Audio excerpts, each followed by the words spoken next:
Imagine a film with the following cast: Brad Pitt, Ryan Gosling, Christian Bale, Steve Carell, Jeremy Strong, and even cameos with Margot Robbie and Selena Gomez. With that cast, who wouldn't want to watch this movie? The Big Short, a movie that explains the real estate economic bubble and how it led to the 2008 great financial crisis. Points or so, Apple shares are just getting hammered this morning. We're down by between 3 and 4.5% generally across these markets. The truth is, however, that after watching the film and trying best to understand it, there are still things that most people miss. It happened to me the first time I watched it. I can feel you judging me. And I'm sure it happened to you, unless you have a PhD in economics. So if you want to truly know what happened in 2008 and be able to explain this movie with confidence, then stick around. Nowadays, most films out there are made with the aim to be entertaining, or to be super impressive with crazy visual effects. And then there are those films that manage to explain a historical moment so complex it forever changed the way we understand the world. The Big Short is one of them, and it's not just a movie about Wall Street. Yes, we see how some quirky investors bet against the system and won millions. And yes, we get to see how the 2008 financial crisis began. But in reality, The Big Short is a movie about a lie. A big, gigantic, sophisticated lie, disguised as something normal, something that was meant to happen as we all looked somewhere else. This lie was built on an apparently innocent idea, that housing prices always go up, that the financial system knows what it's doing, and that if something is rated as safe, it probably is. And this lie was told for many years and accepted by everyone. Banks, investors, regulators, rating agencies, governments, and most importantly us, the citizens. Because without us, without normal people to believe this lie, there wouldn't have been a financial crisis. The Big Short doesn't really touch on the aftermath of the crisis, although it does have a few scenes to make us aware of it. If you really want to see the consequences of the real estate crisis, then I recommend watching 99 Homes with Andrew Garfield and Laura Dern. Here, the character of Andrew Garfield is evicted and loses his home. He then ends up working for the same real estate broker who displaced him, forcing him to also profit from evictions. It's a really tough watch as you become aware of the real implications of the housing crisis, and how real people truly struggled and suffered what was not even 2 decades ago. But going back to The Big Short, I believe this is the best finance movie ever made, not only because of its cast and ambition, but because it turns a very complex topic into an interesting and fun film to watch. And I think the scenes when they break the fourth wall really help to explain the audience the technicalities of what is going on. But still, after watching the movie, it's normal to have some doubts about what happened. So I will try to explain a few of those concepts and also argue why this film is so great. So, what is The Big Short really about? On the surface, the film seems to tell a relatively simple story, that a small group of investors discovers that the US housing market is rotten, and they decide to bet it will collapse. When everything explodes, they win massive amounts of money. But in reality, the film goes much further. What it shows is that the financial system of the early 2000s was functioning as a machine perfectly designed to produce short-term profits, even if it meant creating a longer-term catastrophe.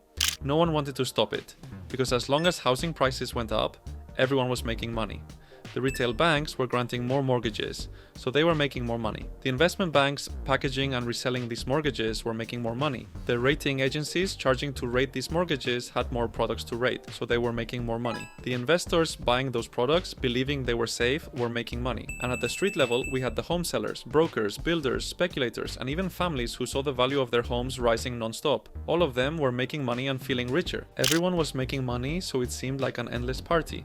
The problem is that this party was built on very low quality debt, and when the debt started to fail, the entire Jenga tower came crashing down. A good thing the film does to keep it super engaging is to follow several protagonists, several different groups who reach the same conclusion through different paths, and that is important because it reinforces a central idea. The signs were there. You didn't need to be a supernatural genius to see them. You just had to look where almost no one wanted to look. To understand the film, you first have to understand the world in which it takes place. We are in the United States, in the years following the bursting of the dot-com bubble and the shock of September 11th. The Federal Reserve had kept interest rates very low in aim to bring confidence back up again and spark the economy.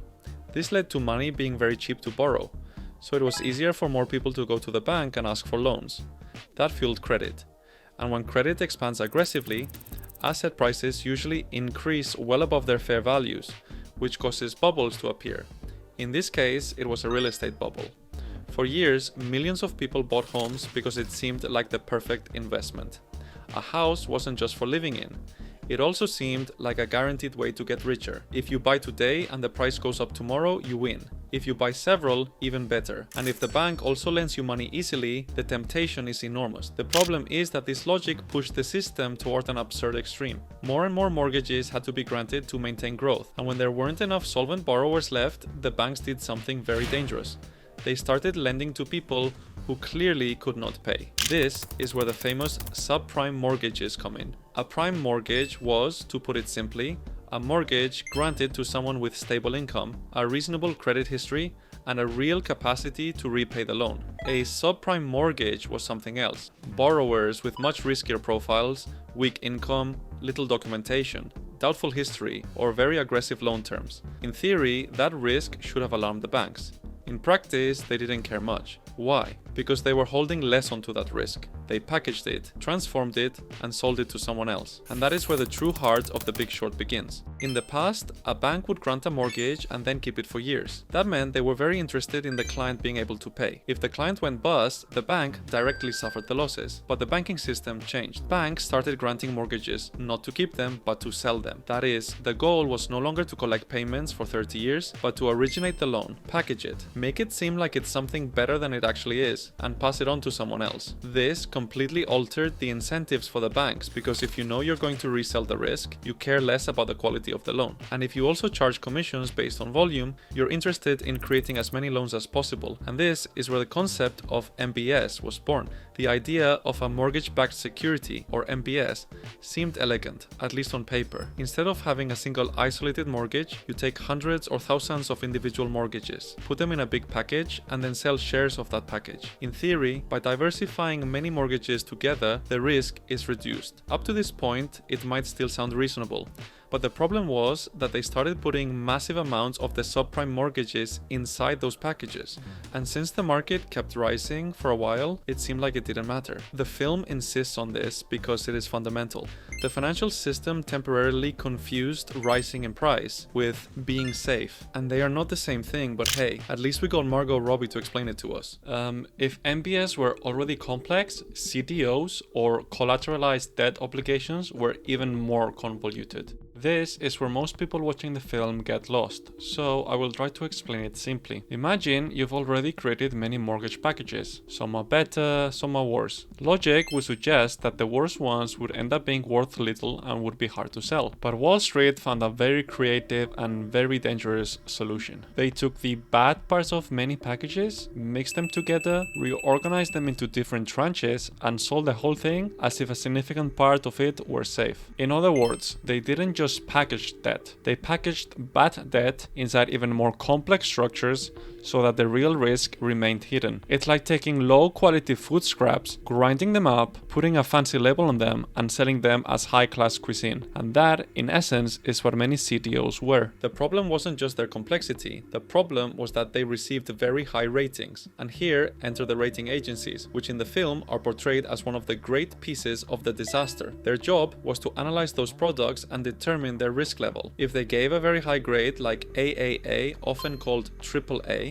the market assumed they were very safe. But often those grades did not reflect reality. Why? Because the agencies were paid by the very same banks issuing those products. In other words, there was a gigantic conflict of interest. If an agency got too strict, the bank could just go to another one that was more compliant. And so products full of bad mortgages ended up labeled as if they were almost as safe as top quality government debt. This is one of the great scandals the film condemns. It wasn't simply a technical error, it was also a problem of corruption and fraud, of people taking a blind eye and inflating the financial bubble, of people not doing the right thing and only focusing on their monetary gain. Now enters Christian Bale's character, Michael Burry, who is probably the strangest in the film, and also one of the most important. While almost the entire market looked at housing prices and felt reassured seeing them continue to rise, Burry did something much more uncomfortable. He started reading the details of the mortgages inside those products, and what he found was alarming. He saw that many mortgages had teaser rates, that is, low low initial rates for the first initial years,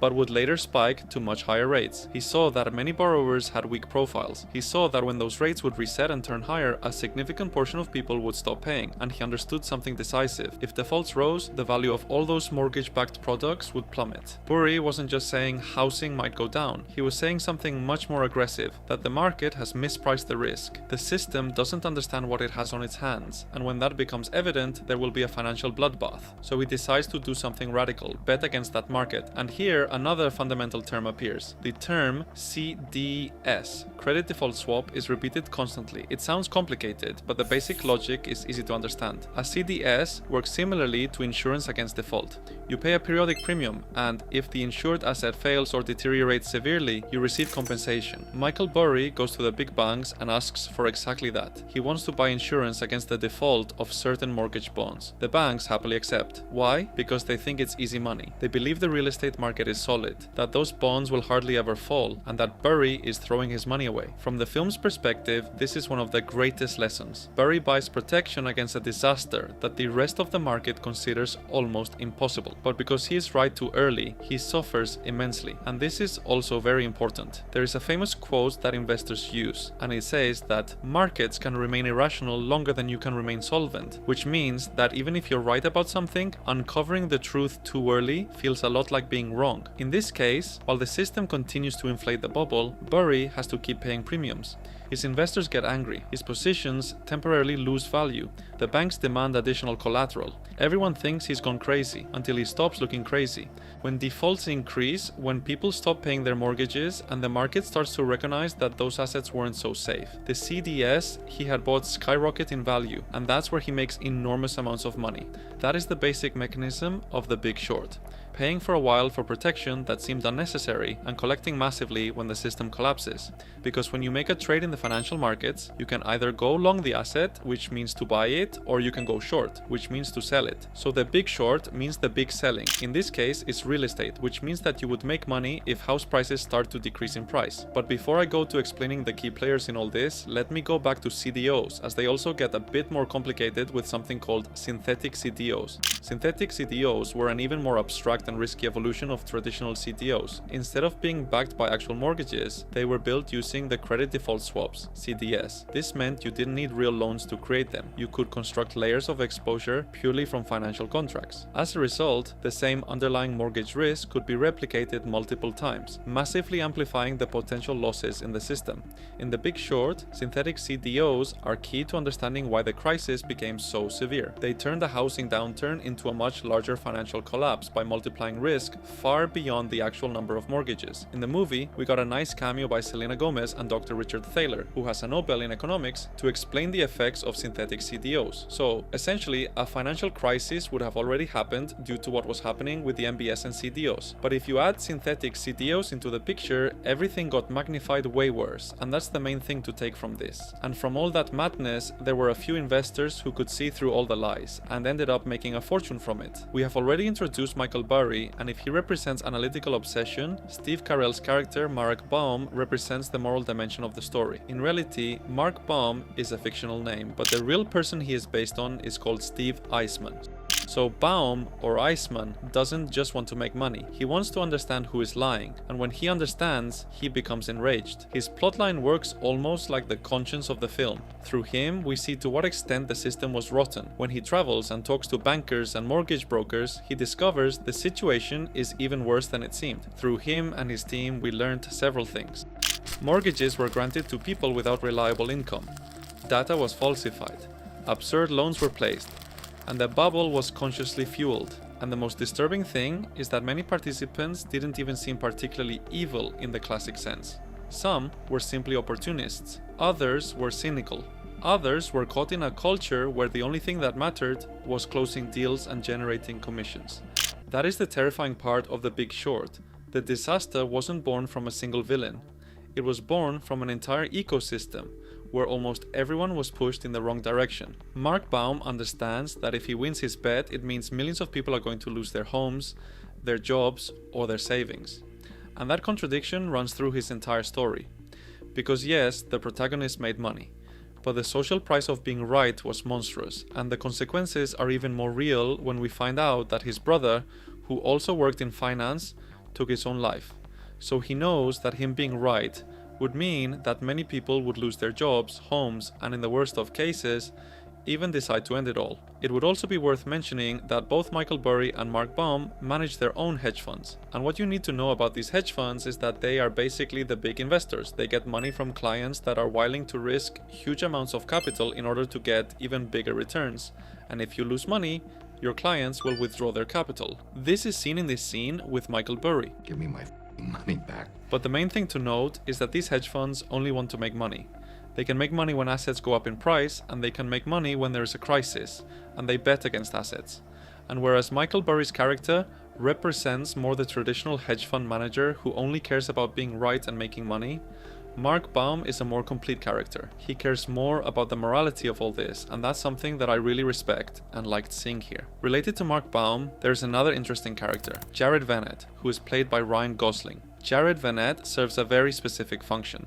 He is the most cynical narrator, the fastest, the most aware that he's inside a deeply absurd system. He is, so to speak, the voice of Wall Street explaining to the viewer how Wall Street managed to turn lead into gold for a time. Vanett knows how to sell. He is a salesman after all, working for Deutsche Bank, one of the biggest investment banks. So he knows a thing or two about convincing people. He knows how to wrap complexity in aggressive and seductive language. And even though he is quite funny, through him, the film reminds us of an uncomfortable truth. Finance doesn't explode because no one understands anything. It explodes because some understand just enough to take advantage before the collapse. His character shows us that even within the banks, there were people who smelled the problem. But instead of stopping it, they preferred to place themselves on the winning side when it blew up. The film also follows two young investors who discover the opportunity and seek to participate in it with the help of former trader Ben Rickert, played by Brad Pitt. This narrative line has a very interesting function. It brings the story down from the big Wall Street offices to a more accessible level. It reminds us that you don't have to be the head of a major bank to see the irrationality,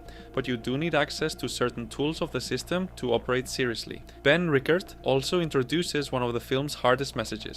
When the young men celebrate that their bet is working, he cuts their enthusiasm short. Why? Because if they are winning, it means the real economy is sinking. With this line, the film delivers one of its most effective blows. It forces the viewer to remember that behind all this money and madness, there are flesh and blood people. There are people that would lose their homes, their jobs, and even worse. Millions of people suffered the consequences of a party they hadn't even been invited to. But again, if you want to see more of this, the film 99 Homes is great for that. Would be great to hear your views in the comment section, so we can see what other movies explain this time period. So, what makes the movie so brilliant? Often, the 2008 crisis is summarized by saying, it all happened because of greed. And yes, greed was there, obviously. But The Big Short suggests something deeper. The system rewarded dangerous behavior. If you were a mortgage salesman, you earned more the more you lent. If you were a bank, you earned more the more you originated and resold. If you were a rating agency, you earned more if you weren't too tough. If you were a manager and all your competitors were buying those products, it was very hard for you to stay out while the market kept rising. And if you were a regulator, you faced an immense, sophisticated, and politically powerful sector. In other words, even if some individual actors had been more prudent, the whole system was still pushing toward excess. And this is one of the most valuable lessons of the film. Crises usually don't arise just because some people behave badly. They arise when an entire system rewards our responsibility and punishes prudence. Why didn't anyone stop it? This is perhaps the most disturbing question of all.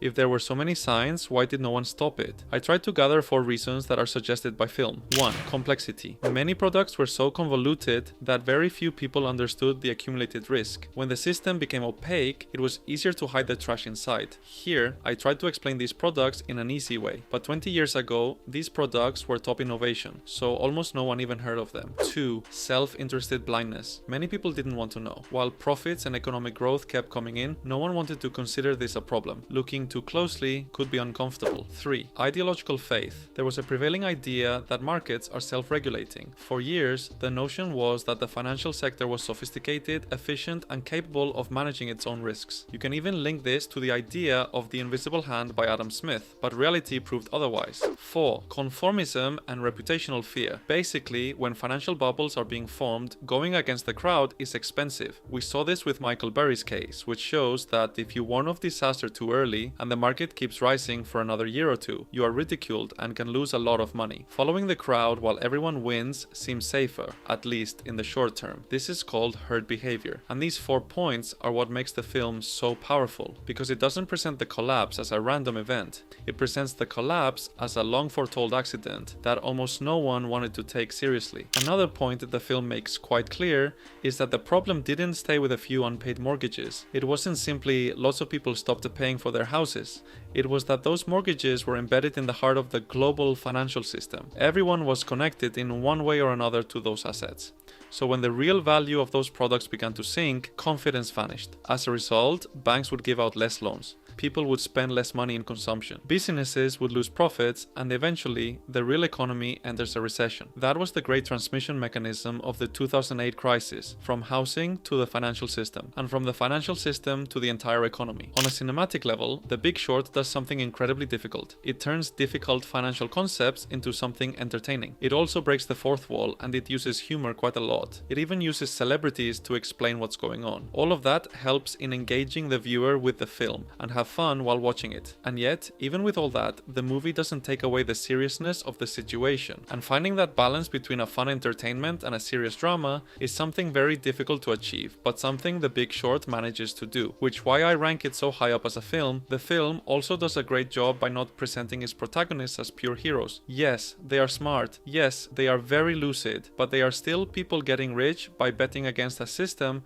that will destroy millions of lives when it fails. And I believe that gives the film a very intelligent moral discomfort, because there is no clean victory. There is no clear hero or villain. It's all quite bittersweet, especially when you get to the credits and realize that no one actually went to prison for any of this. If I had to summarize the deep message of the film in a single idea, it would probably be this. Systems can look solid for a long time and be deeply broken inside. Just because everyone agrees to believe something, it doesn't mean it's true. And the appearance of stability doesn't always mean stability. You can apply this to your investments, relationships, politics, or any other aspect of your life. And when I watch this film, it serves me as a reminder that not everything is as good as it looks on the outside. At its heart, The Big Short is a film about looking beneath the surface. It's about distrusting an overly comfortable consensus. It's about understanding that when incentives are poorly designed, the system can produce catastrophic results, even if it looks perfectly fine on the outside. Yes, it's a movie about the 2008 crisis. Yes, it's a movie about junk mortgages, derivatives, and investment banks. Yes, it's a movie about Michael Burry, Mark Baum, and other outsiders who saw the disaster coming. Also, yes. But above all, it's a movie about how an entire society can get used to a fiction as long as that fiction remains profitable. For years, the United States lived within the illusion that housing would always go up, that easy credit had no real cost, that sophisticated finance was spreading risk intelligently, and that the major players in the system knew exactly what they were doing. It wasn't true, and when that lie broke, it wasn't just Wall Street that fell. Trust in institutions fell. The economic security of millions of people fell, and a very comfortable idea also fell. The idea that major crises are always unpredictable. I would say that most of the time, the problem isn't not knowing about it, but it's not wanting to see it. And perhaps that's the most disturbing part of the whole story. That's why The Big Short remains so powerful. The protagonists didn't win because they were magicians. They won because, in this world built on self-deception, they decided to look at the numbers with honesty. And in doing so, they discovered that beneath the illusion of the financial system, a time bomb was hidden. But the rest is history. Maybe we can learn some important lessons for what is happening nowadays with AI. But anyways, if you like this video and want to learn more about finance movies, you can watch my take on The Wolf of Wall Street, where I explain his infamous pump and dump scheme.